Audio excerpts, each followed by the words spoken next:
Del vsakoletne že tradicionalne prireditve dnevov Instituta Jožef Stefan je tudi podelitev zlatih znakov Jožefa Stefana za najodmevnejše doktorate na področju naravoslovno-matematičnih in tehniških ved ter ved o življenju.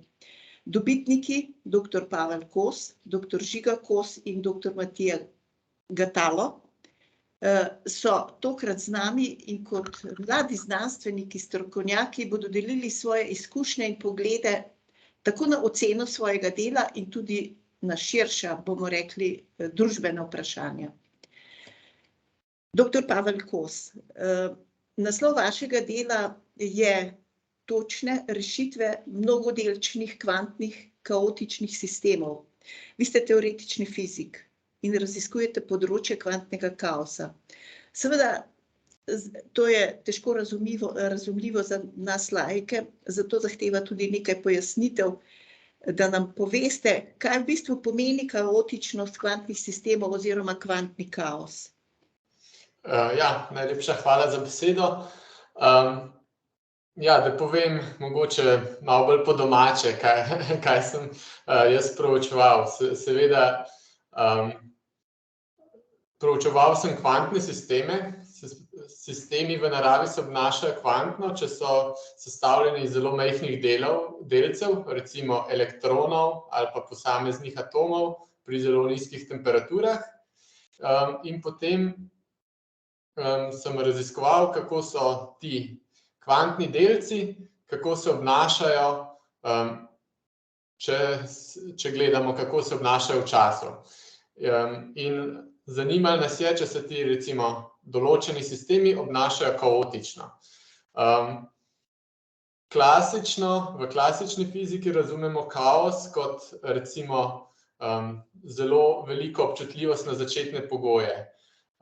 Znan je na primer tako imenovano metuljev pojav, ko rečemo, da metulj lahko zamahne s krili, recimo tukaj v Nemčiji, in potem bo to spremenilo, kakšno bo vreme v Sloveniji čez kakšen teden. Sprav ta občutljivost na začetne pogoje se odraža tudi v kvantnih sistemih. Ne odraža se pa tako direktno, tako da sem tekom mojega proučevanja teh kvantnih kaotičnih sistemov sem gledal, kako se ti kvantni sistemi obnašajo, in izkaže se, da lahko to zaznamo z proučevanjem spektralnih fluktuacij. Zanima me, v čem je v bistvu potem vrednost, vi ste teoretik, ne, vaše raziskave, če sprejemamo nekako priporočilo mednarodnih raziskovalcev, da je potrebno negovati in pa spodbujati kvantne raziskave. To se zdaj zadnja leta v bistvu zelo pojavlja. Zadnja leta doživljamo velik razcvet v raziskavah kvantne mehanike in tudi kvantne tehnologije. Prihaja zelo veliko novega financiranja, tako iz recimo Evropske unije, v Združenih državah Amerike, kot tudi od tehnoloških gigantov, kot so Google, Microsoft, IBM in tako naprej. In celo to področje, bi rekel, večdelčne kvantne mehanike doživlja zelo velik napredek. In da lahko te sisteme razumemo, moramo narediti napredek tudi v temeljni znanosti. Se pravi, jaz vidim moj prispevek v glavni fazi kot prispevek k temeljni znanosti. Se pravi, da razumemo res osnove, kako se ti večdelčni kvantni sistemi obnašajo. S pomočjo tega splošnega razumevanja lahko potem tudi razvijamo tehnologije. In je zelo pomembno imeti to osnovno razumevanje, da lahko potem razvijamo tehnologije. Je pa tudi vrednost mojega dela tudi, bi rekel, bolj aplikativna. Nekatera dognanja so pa recimo že zelo blizu potrebam, ki jih rabimo za razvoj kvantnega računalnika. Zanimivo se mi zdi tudi na nek način neke napovedi, da bo kvantna znanost gibalo prihodnjega razvoja. Zdaj, kako to pojasniti, to, ko ste rekli, da seveda Evropa daje dosti na to prihodnost Združene države. Prebrala sem, da je Amerika v hipu dala 10 milijard dolarjev za te raziskave. Kakšna prihodnost se nam potem obeta v tem? Tu je tudi veliko tekmovanja. Ja, res je. Mislim, na eni strani v akademskem svetu je zaenkrat še nimamo takega tekmovanja, se rezultati še objavljajo. Na drugi strani določene raziskave, ki potekajo v okviru tehnoloških gigantov, so že zaprte oziroma se že pojavljajo patentne prijave in tako naprej. In zakaj je pa to tako pomembno? Mogoče, povem par besed. Lahko pričakujemo, v nekih, bi rekel, težko reči, kakšnem časovnem obdobju, ampak pričakujemo novo informacijsko revolucijo. Se spravi, tako kakor so s pojavom računalnikov, ne vem, 50 let nazaj pa recimo do danes se je popolnoma spremenilo naše življenje in zmožnost naše tehnologije, tako se bo tudi s pojavom kvantnih računalnikov se bodo odprle neke povsem nove možnosti, ki bojo omogočile rešitev nekaterih problemov, ki so danes popolnoma pretežki in nerešljivi. In to najbrž na mnogih področjih, ne samo znanosti, ampak tudi življenja, ne? Ja, na mnogih področjih. Mislim, recimo na področjih od tehnologije, razvoja materialov, industrijskih procesov, ekonomije. Farmacije, zdravstva, ne? Ja, farmacije, zdravstva, to mogoče že bomo doživeli nek preboj naprej, že preden bomo imeli univerzalni kvantni računalnik, ker za razvoj kakšnih zdravil bi mogoče že dober kvantni simulator, ki je mogoče en korak proti kvantnemu računalniku, bi že dober kvantni simulator pomagal za recimo medicino in nove materiale. Doktor Žiga Kos, tudi vi ste teoretični fizik in pa naslov vašega doktorskega dela je Mikrofluidne strukture na osnovi nematskih tekočih kristalov. Natančneje, kakor razumem, raziskujete na področju mehke snovi, bolj specifično na področju nematskih tekočih kristalov in aktivnih tekočin, ne? Lahko to nekoliko pojasnite? Ja, seveda. Najlepša hvala za vabilo. Zdaj, kot ste že omenili, jaz raziskujem večinoma tok nematskih tekočin. To so tekočine, ki jih sestavljajo tipično nekakšne vrste podolgovati gradniki. Lahko si predstavljate kot primer tega zelo majhne palčke ali pa molekule v obliki palčk, ki imajo to tendenco, da se poravnajo vzdolž iste smeri. Zdaj, v navadnih tekočinah tega ni. Molekule vode bodo, vsaka molekula bo približno kazala v drugo smer, vsaj na neki dovolj veliki razdalji. Zdaj, za te nematske tekočine, nematske tekoče kristale, pa ta njihova lastnost privede do pomembnih optičnih lastnosti in tako naprej. Na primer, vsi vemo, da jih uporabljamo v tekočih kristalnih zaslonih in tako naprej. Zdaj, mene specifično je pa zanimalo, kako te snovi tečejo. In to, kako pripravimo mi nek tekoči kristal do toka, je lahko na zelo standarden način, recimo preko tlačne razlike, tako kot bi voda v vrtni cevi tekla zaradi razlike v tlaku, lahko to približno naredimo na neki bolj mikrometrski skali in opazujemo tok nematskega tekočega kristala. Lahko pa raziskujemo tudi materiale, kot so na primer aktivni materiali, ki imajo pa sami tendenco, da se premikajo. Primer takih materialov bi bile recimo bakterije v nekem eksperimentu.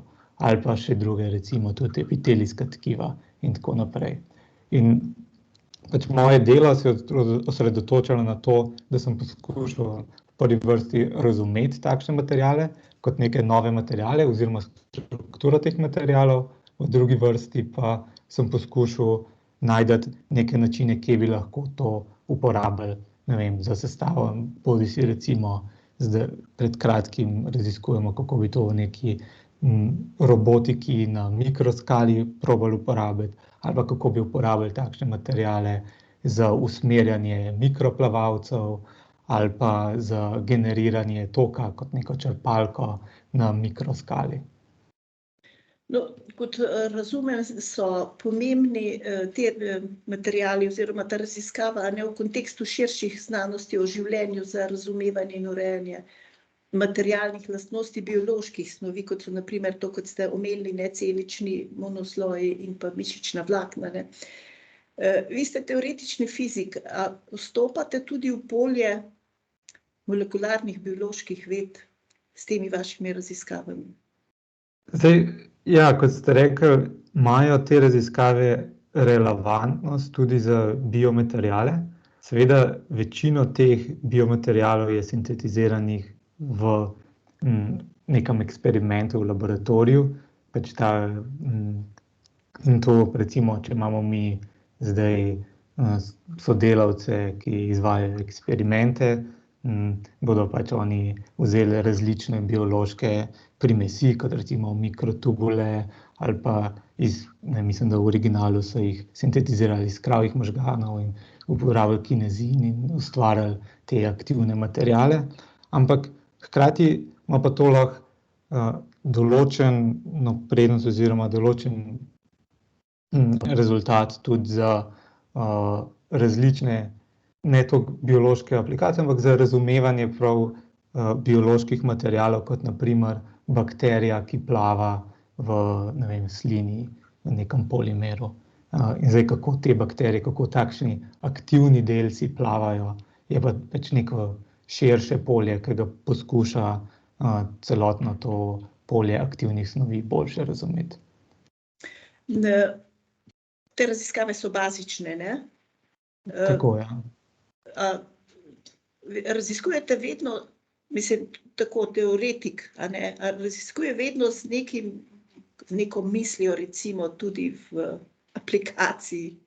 Zdaj, to je pa zelo odvisno od teme, ker jaz se raziskujem vsaj meni se zdi na različnih temah in za neke teme gremo naprej, da so bazične teme, da to znanje potrebujemo, ne bo pa vodilo do nekih aplikacij, tudi v bodoče bo to trajalo, preden bo to privedlo do novega znanja, preden se bo kaj razvilo kakšno aplikacijo.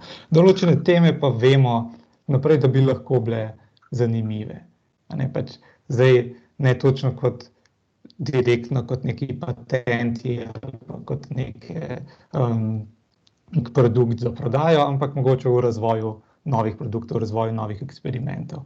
In ja, vedno smo veseli, če vidimo, da nekaj kaže tudi v to smer, da bi nekaj uporabnega tudi nastalo iz tega nekoč. No, mislim, mogoče bomo kasneje kakšno rekli tudi o recimo tej povezavi bazičnih pa aplikativnih raziskav. Doktor Matija Gatalo, vi pa ste zlati znak za doktorsko delo dobili za razvoj sinteze nanodelcev binarnih in ternarnih zlitin platine na ogljikovem nosilcu kot elektrokatalizatorju. Lahko to tudi pojasnite? Ja, v bistvu, moje raziskave so se nanašale na sam proces, kako pripravljati take nanomateriale. V bistvu smo pa to razvijali za zelo specifično aplikacijo, to so bile vodikove gorivne celice, ki bojo zelo pomembna tehnologija prihodnosti, saj pretvarjajo vodik in kisik iz zraka v elektriko in edini stranski produkt vodo. In izkaže se, da te materiali, se pravi platinske zlitine na ogljikovih nosilcih, so trenutno najbolj perspektivni katalizatorji, ki bojo omogočili masovno komercializacijo te tehnologije. So pa tudi hkrati ključna komponenta za poganjanje teh elektrokemijskih reakcij v gorivnih celicah.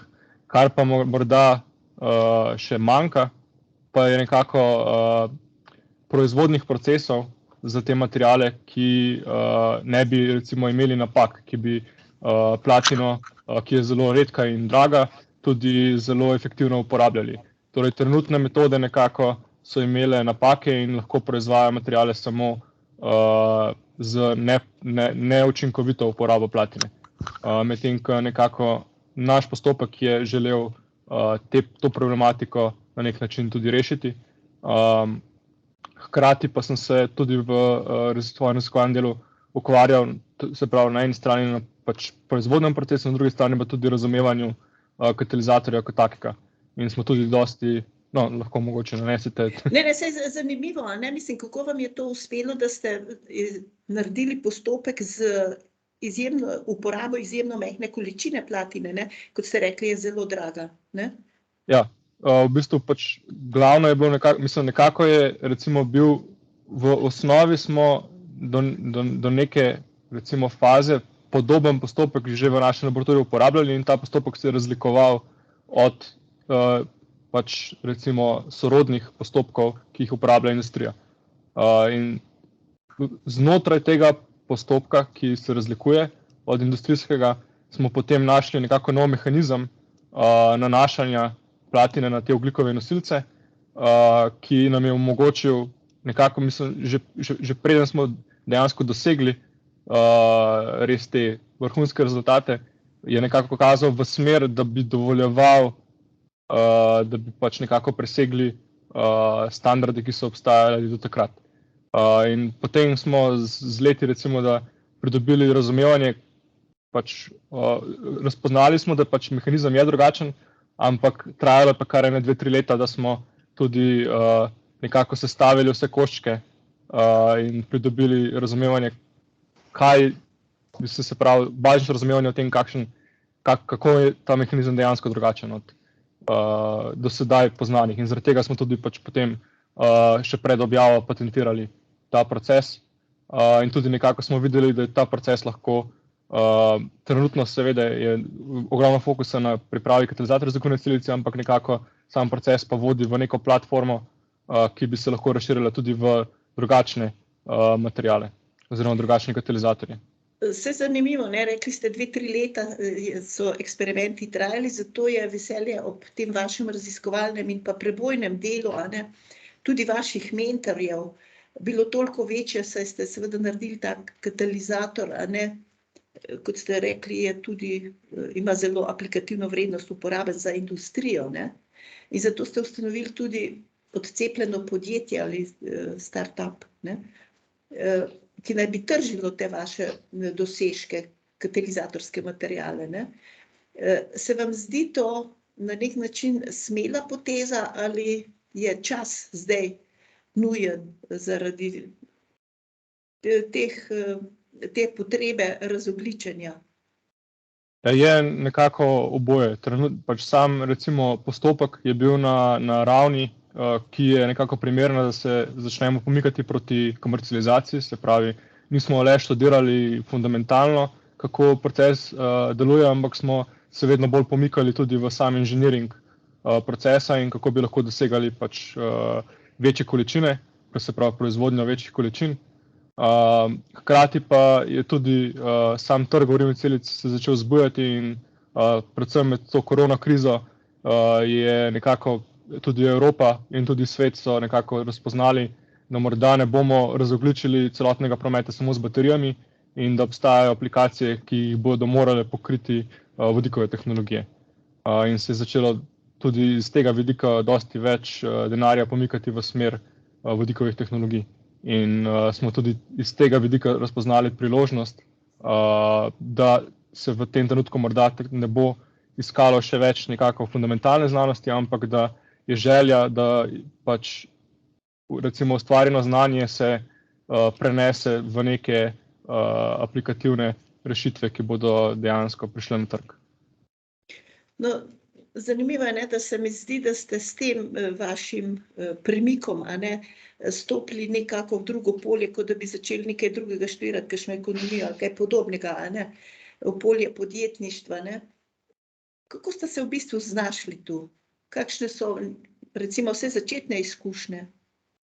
Ja, mislim nekako, že na začetku smo pogosto slišali, sam sem tudi pogosto slišal, da je lažje iz raziskovalca narediti recimo tega nekega podjetnika, kot pa obratno. Se pravi, boljše je imeti že neko pač znanstveno predznanje in na podlagi tega potem se priučiti vse ostalo. Hkrati pa pač tudi pomembno, da se nekako ne probaš lotiti vsega sam in da imaš za sabo ekipo in tudi to ekipo že pač gradimo. Specifično z Tomažem Bizjakom sva v bistvu sodelujeva sedaj že praktično 3 leta.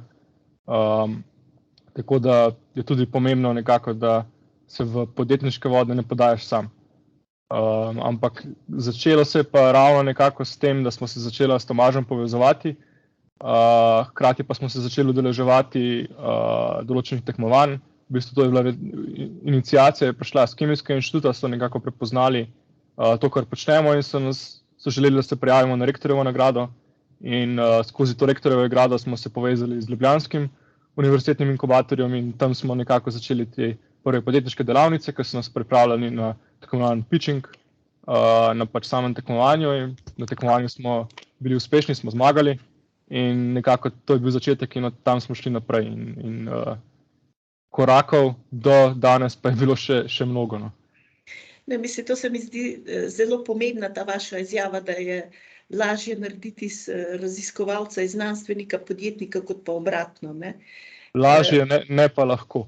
Ne pa lahko, ja. Je pa nekaj zanimivo, ne, da recimo v teh naših pogovorih, ki jih imamo dostikrat z raziskovalci, ne, znanstveniki, tisti, ki so žlahtni raziskovalci, imajo na nek način mnenje, da je recimo pri nas, ko se vstopajo recimo v polje podjetništva ali pa industrija, ne, da na nek način da ni tako nekega navdušenja v industriji pri nas, oziroma v gospodarstvu, bom rekla sploh. So tudi nekako vaše izkušnje te, recimo?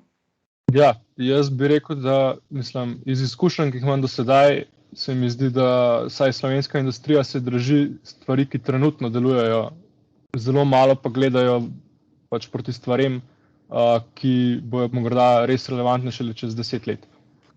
Se pravi, nekako imajo nek kratkoročni načrt, za dolgoročnega pa pač se bojo, kot bi rekel, da zelo pogosto zganili šele, ko bomo morda že skoraj ali pač prepozno ali pa pač bo že tisti najboljši vlak nekako že odšel. To se zanimivo, to sta tudi upozorila in Žiga in pa Pavel, ne, z njunima bazičnima raziskavama, ne, ki bojo v prihodnjih desetletju, mogoče 2, 3 ali več, kreirale našo prihodnost, ne. Ja, sem predvsem morda tudi, če še lahko dodam, z vidika vodika, predvsem dostikrat še pri komunikaciji z industrijo v Sloveniji smo prišli na točko, kjer je še vedno nekako dvom, ali bodo baterije ali bo vodik. Noben še nekako ne razmišlja, da bosta vsekakor obe tehnologiji, le baterije so trenutno dosti bolj razvite in že v dosti bolj množični uporabi, medtem ko je trenutno vodik šele nekako v tej fazi v bistvu ustvarjanja te ekonomije skale. Tako da nekako tudi še mentalno je naša industrija še korak za tem, kar se trenutno pogovarjamo z recimo industrijo v Evropi. Kakšne so pa vaše napovedi prihodnosti, recimo glede baterij ali pa vodika? Ja, jaz, kot sem ravno kar povedal, pač mislim, obe tehnologiji bosta zasedle nekako svoje pozicije, kjer so pač v bistvu najbolj, kako bi temu rekel, najbolj primerne. Ne, se pravi, nekako se izkaže, da pri lažjih aplikacijah pa krajših prepotovanih razdaljah, se pravi, recimo osebni avtomobili so vsekakor baterije dosti bolj smiselne, ko gremo pa na težje aplikacije, pa se pač te omejitve baterij predvsem pokažejo, se pravi, tovornjaki, ladje, letala, pač vlaki, recimo.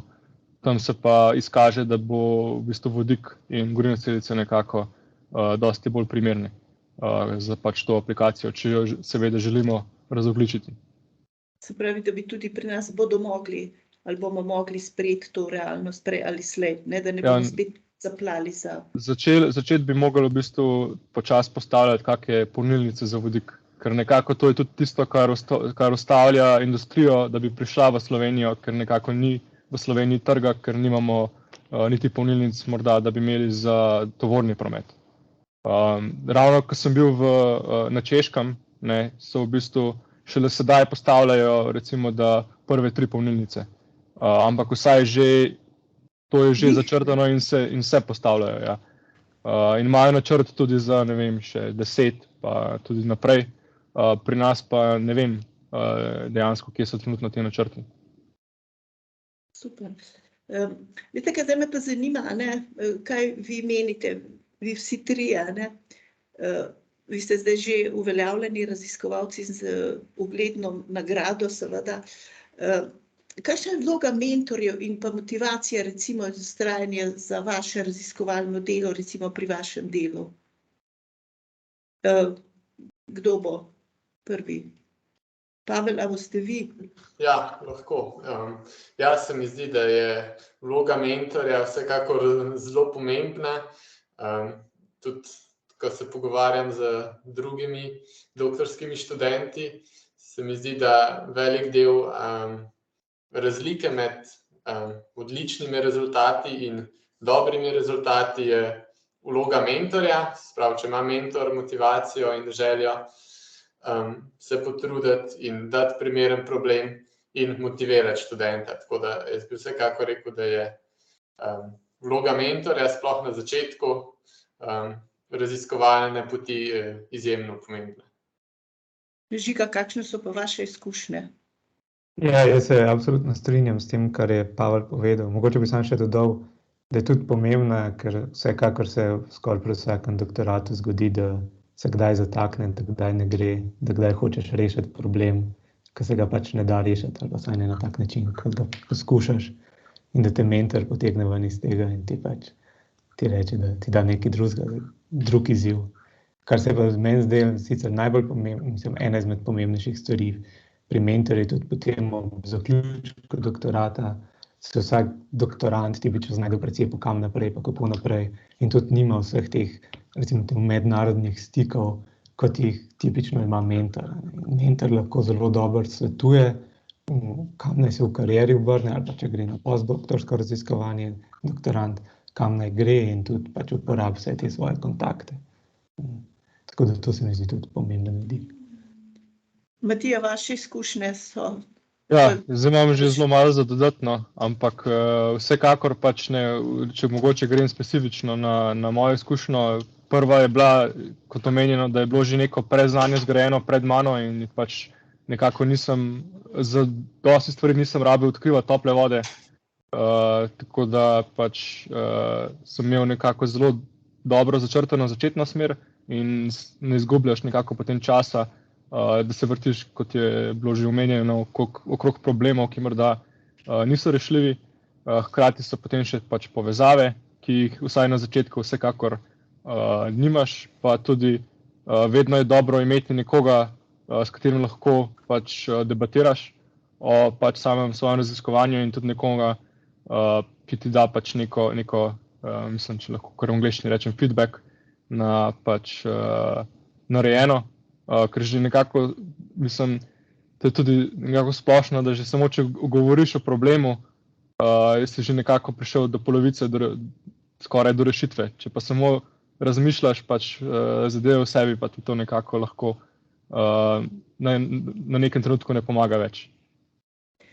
Veste, kaj me zanima, kako recimo, zakaj ste se vi v bistvu odločili za to raziskovalno kariero? Ker, ne vem, najbrž taka forma mentis pri nas ne velja, dajmo hitro iti v raziskovalno delo, ker mladi, ne vem, vsi niso navdušeni k temu, recimo, tej usmeritvi, ne? Tu je dost, mislim, treba ogromno nekega znanja, odpovedovanj in takih stvari, ki seveda mlademu človeku ne ležijo najbolj. Kaj bi vi rekli? A ste bili vsi taki odličnjaki, non-stop, ne? Da vas je na nek način situacija porinila v to? Kaj bi recimo za vamcem recimo svetovali?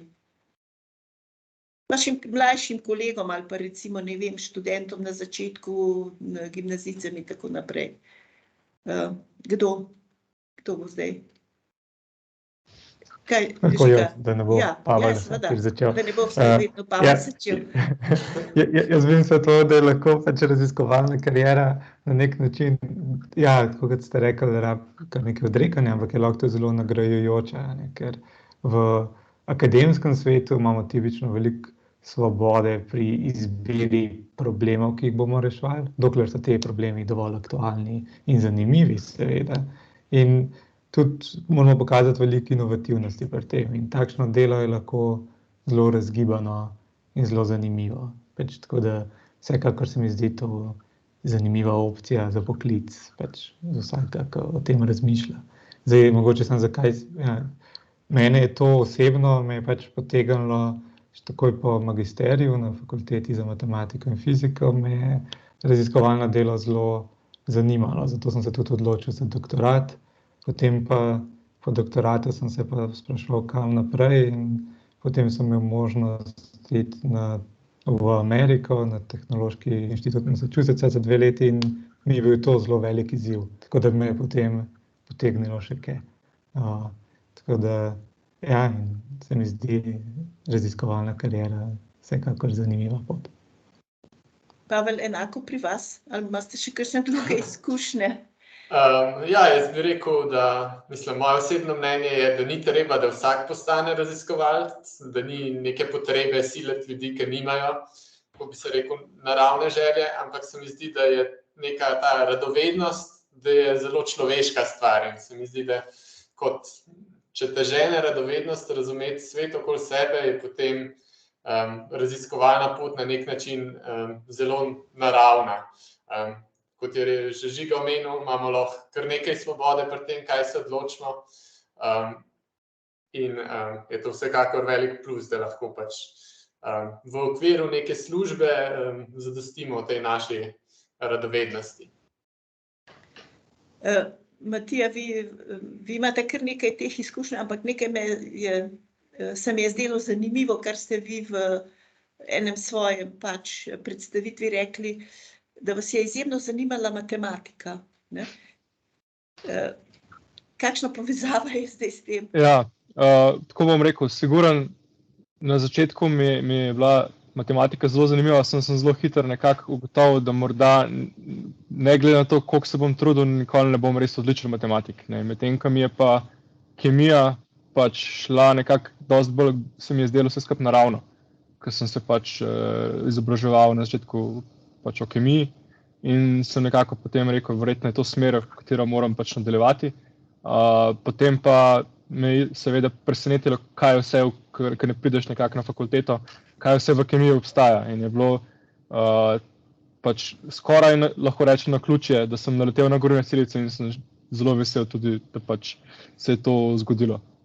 In sem pač zelo hitro pristal na inštitutu in pač me je od tam naprej pač, kot je omenil Pavel, gnala radovednost v bistvu. Ker je pač sama tematika, tako, po eni strani sem sam zašel zelo fokusirano, ampak hkrati je pa tematika tako široka, da se še vedno iz dneva v dan pač učim nove stvari. Ja, ampak se pravi, da matematika vam pa ni škodila, ne, to zanimanje za to, ne? Škodilo ni, definitivno. Ja, no, ampak to me zanima, ne, recimo prebrala sem neko ameriško študijo, ne, kjer napovedujejo tudi izkušnje, ne, posameznikov, da je matematika na nek način veda prihodnjih desetletij. Pa me zanima, vidva sta tipična teoretika, ne, Žiga in pa Pavel, saj vi, Matija, tudi v bistvu, ne. Kakšna je vaša ocena tega? Da je matematika, ne vem, veda prihodnjih desetletij. Ja, lahko mogoče jaz ponovno začnem. Ja, mogoče bi rekel, da jaz sem tukaj kot teoretični fizik. Marsikateri fizik bi rekel, da jaz delam več matematike kot fizike, ker bi rekel, da se ukvarjamo tudi z zelo, bi rekel, matematiko, ki jo na prvi stopnji matematičnega študija ne srečaš, to se pravi, to matematika, recimo, s katero se tekom študija matematike ljudje srečajo na drugi stopnji, ali pa tudi kasneje. Tako da, mislim, za mene je tudi matematika neka ključna stvar. In bi rekel, da ja, da vsekakor v prihodnjih 10 letih, mislim, bi rekel, da tudi že sedaj, bi rekel, tisti zelo marsikateri zelo prodorni rezultati slonijo na rezultati ljudeh, ki zelo dobro razumejo matematiko, in bi rekel, da tudi v prihodnjih 10 letih, da je ključno je znanje analitično razumevanje, matematično razumevanje, osnovno znanje programiranja. To se mi zdi, da se splača tudi zelo poudariti, da moje mnenje je, da bi se tudi v srednji šoli ali pa že delno v osnovni šoli mogli učencem predstaviti ta algoritmični, recimo programerski način razmišljanja, ki pač spremeni, je malo drugačen način razmišljanja, ki je ključen za reševanje kompleksnejših problemov. Žiga, a imate vi kakšno mnenje?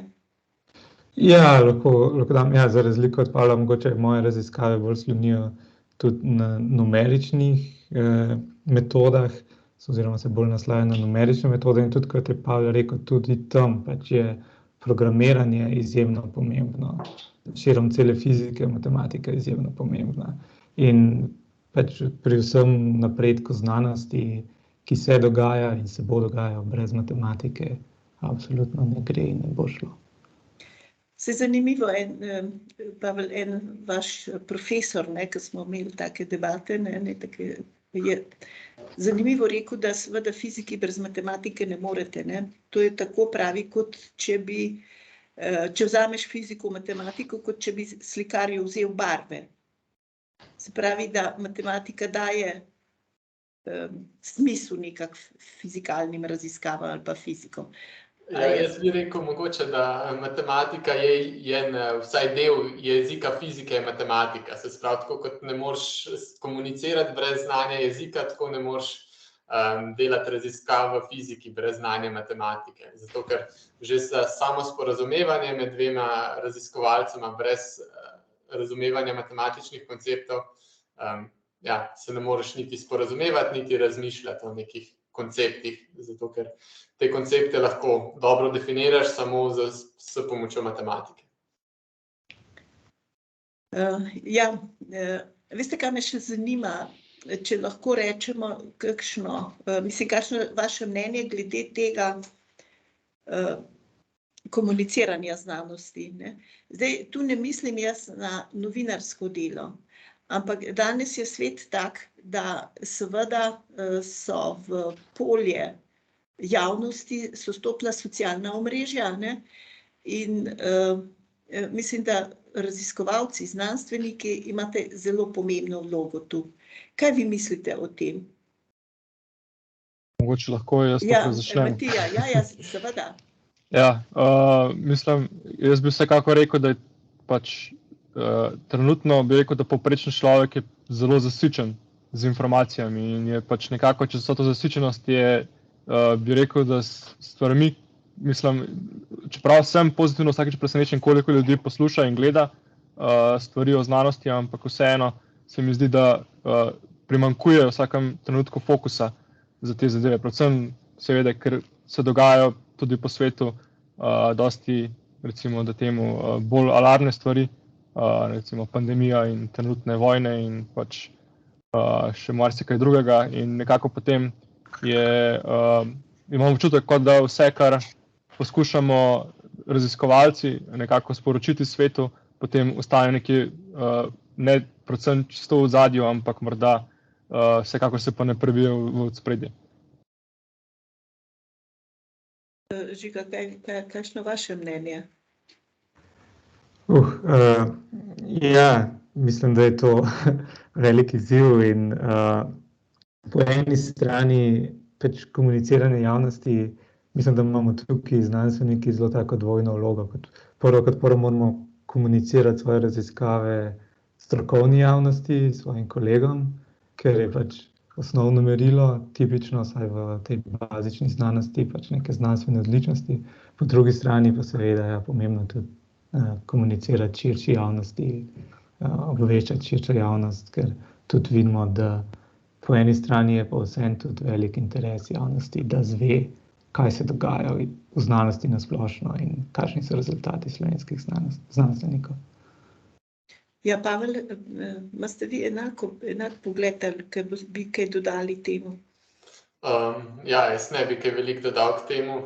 Sam se zelo trudim glede prve točke, se spravi, kako dobro komunicirati z drugimi znanstveniki. En bi rekel, da je že to zelo velik izziv. Se spravi, da narediš jasno predstavitev na konferenci, napišeš jasen članek. In jaz vidim to kot, bi se rekel, kot glaven problem mojega komuniciranja. Potem pa komuniciranje za širšo javnost je pa na nek način zelo drugačna stvar, zato ker, kot smo govorili o matematiki, ne moreš uporabiti tehničnega matematičnega jezika, konceptov, in da lahko potem to predstaviš neki laični znanosti, to ni tako enostavno. In si predstavljam, da bi za to rabil, mislim, da bi lahko bila to tudi služba kot taka, da bi se samo ukvarjal s tem, kako predstaviti laični znanosti. Je pa težko kot raziskovalec imeti čas in energijo za kvalitetno narediti oba dva dela. Ampak vseeno, se vam ne zdi, da recimo je taka stvar tudi potrebna? Seveda zdaj niso časi tako kot recimo v obdobju Arhimeda, ki je bil zvezda seveda takrat, ne? Danes je znanost tako specifična, tako povezana med sabo, ne? In bo vedno bolj. Tako da na nek način javnost mora občutiti to moč znanosti, ki seveda včasih bolj vidno, včasih pa nevidno usmerja na nek način razvoj. In če tega ni, nekega suporta, recimo tudi z vas, raziskovalcev, znanstvenikov, seveda tudi integriteta znanosti pade, kar se je seveda zelo na nek način dogajalo zdaj v teh pandemijskih časih, vse tako kažejo te raziskave. Pa me zanima, kaj vi mislite o tem, kako moč znanosti lahko na nek način daje tisto vlogo znanosti, ki jo je seveda vedno imela, to moč, in da ne zgublja te integritete. Matija.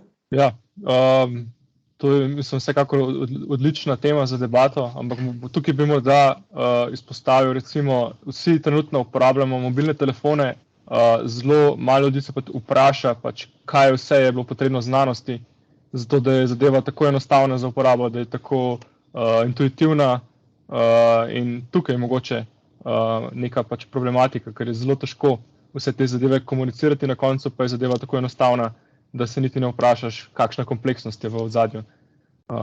In ja, enako bi rekel, da je morda tudi z poskusom komuniciranja raziskav, naših raziskav, ki recimo morda, kako bi temu rekli, trenutno kažejo samo potenciale, kaj je lahko to v prihodnosti, in je nekako potrebno pa jih je komunicirati na zelo poenostavljenem nivoju. In je nekako res, kot je rekel Pavel, služba to zase, da nekako skomuniciraš na način, ki je nekemu laičnemu poslušalcu še vedno hkrati nekompliciran, ne preveč kompliciran, ampak tudi na drugi strani dovolj razumljiv, da recimo vzpostavi neko navdušenje na drugi strani. Ne. A mislite, da je recimo to na nek način po svoje dolžnost recimo znanstvenika, raziskovalca, da tudi, veste, nihče vam ne bo vedno slabše v tem smislu, da vam bo nekdo podpisal menico bianco, ker boste raziskovali, kar boste hoteli, ampak na nek način moraš to družbi dati, kar je recimo vlagalo v vas. Ne? To ste vi enkrat lepo povedali, Matija, ne? Da hočete na nek način tudi s tem svojim delom doprinesti nekemu razvoju, recimo tega razogličenja, recimo zdaj konkretno. Ne? Ja, mislim, seveda, kot sem omenil, že recimo iz primera, da se dostikrat pojavlja vprašanje, ali bojo baterije ali bo vodik, medtem ko recimo na inštitutu smo v laboratoriju v praktično na enakem odseku delamo in baterije in vodik in nismo sovražniki med sabo, ampak smo prijatelji, ker vemo, da delamo za skupen cilj, se pravi za razogljičenje pač transporta in nasplošno planeta. In pač kar nekako je morda na naši strani najpomembno je, da pač ravno te dvome poskušamo razbliniti in tudi pokažemo javnosti, pač, kaj zares se pričakuje iz prihodnosti in teh tehnologij. No, to je dober primer, ne, recimo tega.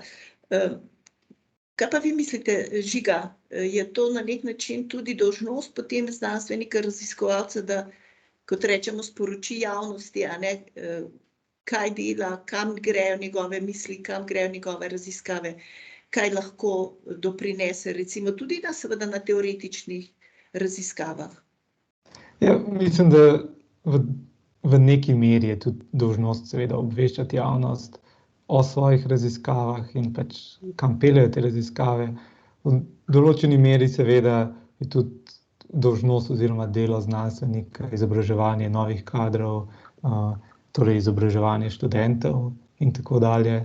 In pač, ja, se strinjam, da je to komuniciranje z javnostjo izjemno pomembno, posebej glede na to, pač, kakšne probleme trenutno imamo na globalni ravni v smislu globalnega segrevanja, pandemije in tako naprej. In da se vzpostavi pač to neko zaupanje v znanost, ki je nujno potrebno za delujočo družbo. In da mora tudi, ja, se strinjam, znanstvenik na svoji ravni nekako poskrbeti oziroma prispevati k temu. Ja, se tudi konec koncev vaše raziskave lahko k temu ogromno doprinesejo. Ne gre zdaj samo za, recimo, ne vem, ta vprašanje tega miru svetovnega ali pa recimo razogljičenja ali pa tega, ne. Mislim, na področju, ste vi v začetku lepo povedali, bom rekla, laični javnosti razložili, a ne, kaj delate, ki bodo recimo stvari, a ne, lahko zelo koristile recimo v prihodnosti, ne. Ja, zdaj lahko po eni strani lahko recimo moje raziskave doprinesejo k temu, da javnost vidi, na kakšen način, s kakšnimi koraki, s kakšnimi metodami smo mi možni usvojiti neko novo znanje, razumeti nek nov material.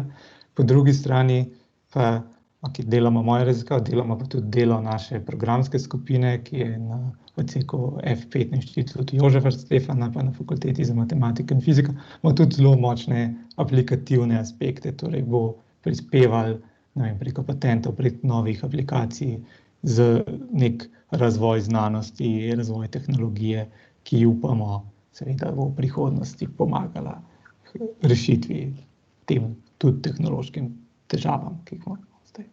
Pavel, še vi, kakšno je vaše mnenje? Ja, moje mnenje je, da vsekakor se moramo vsi truditi k temu, da na nek način skrbimo za integriteto znanosti v splošni družbi, kar se mi zdi, da je lahko kar težko na nek način, zaradi tega, ker vedno, ko govorimo o splošni znanosti, moramo poenostaviti stvari in potem so lahko stvari deloma tudi ne striktno rečeno pravilne, tako da je vedno, ja, bi se rekel, da je to zelo važen del in zelo pomemben del in jaz bi celo predlagal, da obstajajo neka delovna mesta za ljudi, ki se recimo nimajo možnosti nadaljevati v raziskovalni poti, da bi imeli potem nekatere profesionalne ljudi, ki skrbijo za komuniciranje znanosti in k splošni javnosti.